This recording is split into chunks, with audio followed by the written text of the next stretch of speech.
নমস্কার বন্ধুরা, আজকে একটা নতুন ভিডিও নিয়ে এসেছি।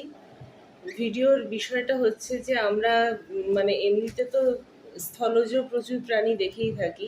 আজকে কিছু সামুদ্রিক প্রাণী আর কি, তাই নিয়ে আলোচনা করব। সি অ্যানিমালস যাদেরকে আমরা ইংরেজিতে বলি, সেসব নিয়ে আলোচনা করব। ছবি দেখাবো আর নাম বলবো। প্রথমেই যেটা আছে দেখো, ডলফিন।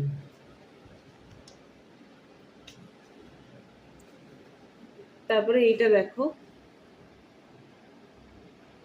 রয়েছে shark fish, octopus, starfish,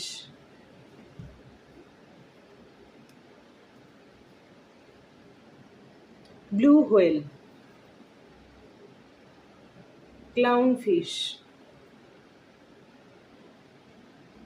electric ইল,